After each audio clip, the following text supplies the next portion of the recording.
Hello പ്രിയപ്പെട്ട 8ാം ക്ലാസ്സിലെ Arabic വിദ്യാർത്ഥികളെ, നമുക്ക് ക്രിസ്മസ് എക്സാമിന് എന്തായാലും വരാൻ സാധ്യതയുള്ള ഒരു ക്വസ്റ്റ്യനാണ്. എന്താണെന്നറിയാം, പ്രോഗ്രാം നോട്ടീസ് ഉണ്ടാക്കാൻ നമുക്ക് ഇതേപോലത്തെ ഒരു റിപ്പോർട്ട് തരും അല്ലേ, ഒരു പത്ര റിപ്പോർട്ട് പോലെ തക്രീർ എന്ന് പറയും. ഒരു റിപ്പോർട്ട് തരും, താഴെ കുറേ ഹിൻസ് പോയിൻറ്റ്സ് കൊടുക്കും. എന്നിട്ട് നമ്മോട് എന്ത് ചെയ്യാൻ പറയും, ബർനാമിജ് പ്രോഗ്രാം നോട്ടീസ് ഫില്ല് ചെയ്യാൻ വേണ്ടി ചോദിക്കും.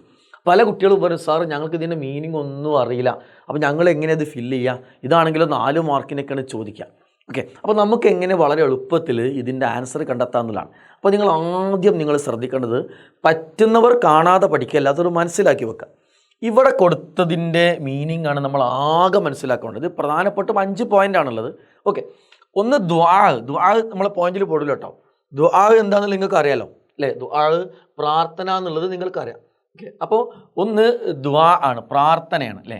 അപ്പോൾ നമ്മൾ എന്ത് ചെയ്യും, പ്രാർത്ഥനയ്ക്ക് നമുക്ക് ഇവിടെ പ്രത്യേകിച്ചൊന്നും എഴുതിയില്ലെങ്കിൽ കുഴപ്പമില്ല, നമുക്ക് തുല്ലാബ് എന്ന് എഴുതാം അല്ലേ. ഏത് പ്രോഗ്രാമിൽ എന്ത് ചെയ്യും, തുല്ലാബാണ്, വിദ്യാർത്ഥികളാണ് പ്രാർത്ഥിക്കാറുള്ളത്. അപ്പോൾ നമുക്ക് എന്ത് ചെയ്യാം, തുല്ലാബ് എന്ന് കൊടുക്കാം, പ്രാർത്ഥനയ്ക്ക് തുല്ലാബ്, വിദ്യാർത്ഥികൾ എന്ന് കൊടുക്കാം. ഓക്കെ, ഇനി നമ്മൾ ശ്രദ്ധിക്കേണ്ടത് ഇവിടെ തർഹീബ് എന്നുണ്ടാവും കേട്ടോ.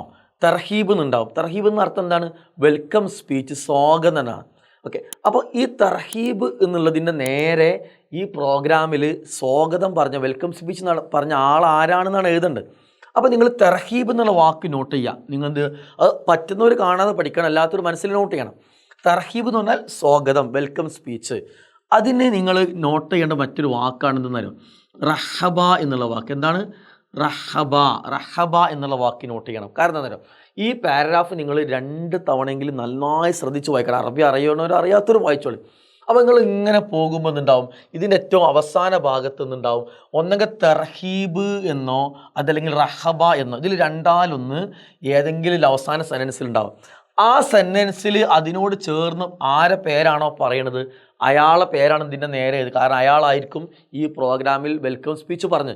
നിങ്ങൾ നോക്കി, ബി തർഹീബിന് മുമ്പ് എന്തുണ്ട്, ആ സയ്യിദ്, ഇവിടെ ഇതിലുള്ള സയ്യിദ് അബ്ദുറഹ്മാൻ. നിങ്ങൾക്ക് തരുന്ന ക്വസ്റ്റ്യൻ വേറെ പേരായിരിക്കും, പക്ഷെ എന്തുണ്ടാവും, ഒന്നങ്ങ് തർഹീബ് എന്നോ അല്ലെങ്കിൽ റഹബ എന്നോ ഉണ്ടാവും. ഇത് രണ്ടും നോക്കുക, അത് ഏത് സെൻറ്റൻസിൽ വരുന്നോ അതിനോട് ചേർന്ന് വരുന്ന ആളെ പേര് നമ്മൾ എന്ത് ചെയ്യണം, ഇതിൻ്റെ നേരെ എഴുതണം. ഓക്കെ ആണല്ലോ? യെസ്. ഇനി ആ തർഹീബ് കഴിഞ്ഞാൽ, വെൽക്കം സ്പീച്ച് കഴിഞ്ഞ് രണ്ടാമത്തത് റിയാസത്ത് എന്നുണ്ടാവും അല്ലേ. റിയാസത്ത് അല്ലെങ്കിൽ റയീസ് എന്നുണ്ടാവും. അതിൻ്റെ അർത്ഥം അധ്യക്ഷൻ, അതല്ലെങ്കിൽ പ്രസിഡൻഷ്യൽ അഡ്രസ്. ഞാൻ പറഞ്ഞു 1, 2, 3, 4, 5. ഇത് 5 പോയിൻ്റാണ്. നിങ്ങൾ പറ്റുന്നവർ കാണാതെ പഠിക്കുക, അല്ലാത്തവർ മനസ്സിലാക്കി വെക്കുക. റിയാസത്ത് എന്താണ്, പ്രസിഡൻഷ്യൽ അഡ്രസ് അല്ലെങ്കിൽ അധ്യക്ഷൻ. ഓക്കെ, അപ്പോൾ അതിനോട് ബന്ധപ്പെട്ട് ഇതേപോലത്തെ വാക്യം നിങ്ങൾ റഅസ എന്നുണ്ടാവും. എന്താണ്, റഅസ എന്നുണ്ടാവും. അപ്പോൾ നമ്മൾ എന്ത് ചെയ്യുക, മിക്കവാറും ഇതിൻ്റെ 3-ാമത്തെയോ 4-ാമത്തെ സെൻറ്റൻസിൽ എന്തുണ്ടാവും, റഅസ എന്ന് പറയുന്ന ഒരു വാക്കിന് സെൻറ്റൻസ് ഉണ്ടാവും. റഅസ അൽ ഹഫ്ല, പ്രോഗ്രാം അധ്യക്ഷത വഹിച്ചു, പ്രസിഡൻഷ്യൽ നടത്തി. ആരാണ് ആ സെൻറ്റൻസിൽ ഒരാളെ പേര് പറയുണ്ടാവും കേട്ടോ. ഇവിടെ ഉളുവുൽ മജ്ലിസ് തശ്രീഇ MLA, ഉളുവുൽ മജ്ലിസ് തശ്രീഇ MLA എന്ന് പറയുന്നുണ്ട്. അപ്പോൾ നമുക്ക് എന്ത് ചെയ്യാം, ആ പേരെടുത്ത് ചെയ്താൽ പ്രത്യേകം ശ്രദ്ധിക്കണം. MLA, പഞ്ചായത്ത് പ്രസിഡന്റ്, ജില്ലാ collector, panchayat member, HM, school leader, ഇവരായിരിക്കും ഏറെക്കുറെ എല്ലാ പ്രോഗ്രാമിലും. അപ്പോൾ ഈ 5 ആളെ പേര് നിങ്ങൾ മനസ്സിലാക്കി വെച്ചാൽ അതന്നെ ആയിരിക്കും. നിങ്ങൾ ഉറപ്പിച്ചോളി, ഇതേ വാക്കുകൾ എന്ത് ചെയ്യും, നിങ്ങളെ പരീക്ഷയിലെ ക്വസ്റ്റ്യൻ പേപ്പറിൽ വരുന്ന റിപ്പോർട്ടിൽ റിപ്പീറ്റ് ചെയ്ത് വരും. ഓക്കെ, അപ്പോൾ നമുക്ക് എന്ത് കിട്ടി, ഈ പേരെന്ത് ചെയ്യണം, ഇവിടെ ഉള്ള പേര് റഅസ എന്നോ റിയാസത്ത് എന്ന് വരുന്ന സെൻറ്റൻസിലുള്ള പേരെടുത്ത് തന്നെ നേരെ എഴുതണം. 2 പോയിന്റ് കിട്ടിയല്ലോ? യെസ്, കിട്ടി. ഇനി ഇഫ്തിതാഹ്, എന്താ ഇഫ്തിതാഹ്? ഉദ്ഘാടനം. ഈ പ്രോഗ്രാമിൽ ഏറ്റവും ഇമ്പോർട്ടൻ്റ് വാക്കാണ് ഉദ്ഘാടനം, ഇനാഗുറേഷൻ. അതിനോട് ഇതേപോലത്തെ വാക്ക് ഏതാണ്, അതിനോട് ഇതേപോലത്തെ വാക്ക് വരുന്നത് ഇഫ്തതഹ, ഉദ്ഘാടനം ചെയ്തു. അപ്പോൾ ഇത് രണ്ടാലൊരു വാക്ക് ഇതിലെവിടെ വരുന്നു നോക്കുക. മിക്കവാറും അതിൽ 2-ാമത്തെയോ 3-ാമത്തെ സെൻറ്റൻസ് ആയിരിക്കും കേട്ടോ. ഇഫ്തതഹ അല്ലെ, അൽ ഹഫ്ല പരിപാടി. ആരാണ്, അൽ വസീറു റഈസി, മുഖ്യമന്ത്രി. അത് നമ്മൾ എന്ത് ചെയ്യണം, അത് ഇവിടെ എടുത്ത് എഴുതണം. 3 പോയിന്റ് കിട്ടിയല്ലോ? കിട്ടി. ഇനി അടുത്തെന്താണ്, കലിമാത്തു തഹാനി. ഇവിടെ നിങ്ങൾ കലിമാത്ത് നിങ്ങൾ വിട്ടോളി. എന്ത് നിങ്ങൾ നോട്ട് ചെയ്താൽ മതി, തഹാനി എന്ന് പറഞ്ഞാൽ ആശംസ, അല്ലെങ്കിൽ ഫെലിസിറ്റേഷൻ, ഇംഗ്ലീഷിലോ അങ്ങനെ പറയും, ആശംസ പറഞ്ഞു. അവിടെ നിങ്ങൾ പ്രത്യേകിച്ച് വേറെ വാക്കൊന്നും നോട്ട് ചെയ്യണ്ടെങ്കിൽ ആരെ തന്നെ നോട്ട് ചെയ്താൽ മതി, ഇയാളെ തന്നെ നോട്ട് ചെയ്താൽ മതി. ഈ വാക്ക് തന്നെ ഇവിടെ ഉണ്ടാവും. ഈ റിപ്പോർട്ടിലുണ്ടാവും. അവിടെ ശ്രദ്ധിക്കേണ്ടത് ഇതൊക്കെ ഓരോരുത്തരുണ്ടാവുള്ളൂ. ഇത് മാത്രം 1-2 ആൾക്കാർ. ഇവിടെ ഇപ്പോൾ തന്നെ 2 പോയിന്റ് കൊടുത്തിട്ടുണ്ട്. അതിനർത്ഥം 2 ആളുണ്ട്. ഇത് പറഞ്ഞു കൊടുത്ത് 2 ആളുണ്ടാവും. അത് മിക്കവാറും പിന്നെ സ്വാഗതത്തിൻ്റെ തൊട്ട് മേലെ ആയിരിക്കും ഉണ്ടാവുക. ഇവിടെ ഇങ്ങനെ നോക്കുമ്പോൾ നിങ്ങൾക്ക് മനസ്സിലാവും കേട്ടോ.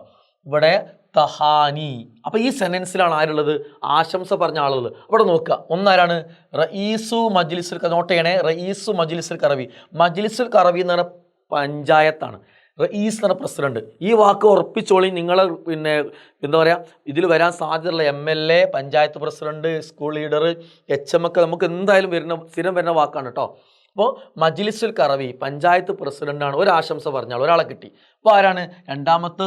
ഇവിടെ മജ്ലിസ് കറവി പഞ്ചായത്ത് തന്നെയാണ് ഉള്ളത്. പക്ഷേ അവിടെ എന്തുണ്ട്? അവിടെ പിന്നെ റയീസിന് പകരം ഉളുവ് എന്നാണുള്ളത്. റയീസിന് പകരം ഉളുവ് എന്നാണുള്ളത് അല്ലേ. അപ്പോൾ ഉളുവ് മജ്ലിസുൽ കറവി പഞ്ചായത്ത് മെമ്പർ അല്ലേ. ഉളുവ് എന്ന് പറഞ്ഞ മെമ്പർ, റയീസ് പ്രസിഡന്റ്, 2 പഞ്ചായത്ത് തന്നെയാണ് അല്ലേ. അപ്പോൾ 2 ആളെ കിട്ടി. അപ്പോൾ എന്ത് ചെയ്യണം? ഈ 2 ആളെ പേരും ഒന്നിവിടെ എഴുതി, ഒന്നിവിടെ എഴുതി. അത് ഫില്ലായല്ലോ. ഇനി എന്താടാ? കലിമത്ത് ശുക്ർ. കലിമത്ത് വിട്ടോളി. എന്ത് നോക്കിയാൽ മതിടാ? ശുക്ർ നോക്കുക. ശുക്ർ എന്നുള്ള വാക്ക് തന്നെ ഇതിലുണ്ടാവും അല്ലേ. എവിടെ ഏറ്റവും ലാസ്റ്റിലുണ്ടാവും കേട്ടോ ശുക്ർ. ആ സെൻറ്റൻസ് അത് പറഞ്ഞ ആളെ പേരാണ്. അപ്പോൾ സയ്യിദ് തോമസ് ഇവിടെ ഉണ്ട്. അതെടുത്ത് ഇവിടെ എഴുതി. എന്താ സുഖം, ഫുള്ള് ഫില്ലായി. ഇതിൻ്റെ അർത്ഥം മൊത്തം വായിച്ച് പഠിച്ചിക്കണോ? ഇല്ല. നല്ല ശ്രദ്ധിച്ച് 2-3 തവണ വായിക്കുക. ഈ ട്രിക്ക് യൂസ് ചെയ്തിട്ട് എന്ത് ചെയ്യുക? ഇത് ഫില്ല് ചെയ്യുക. ഇങ്ങനെ പരീക്ഷയിൽ പ്രോഗ്രാം ചോദിച്ചാൽ അടിപൊളിയായിട്ട് എഴുതുക, മാർക്ക് സ്കോർ ചെയ്യാം. ഓക്കെ അല്ലേ? All the best. അസ്സലാമു അലൈക്കും.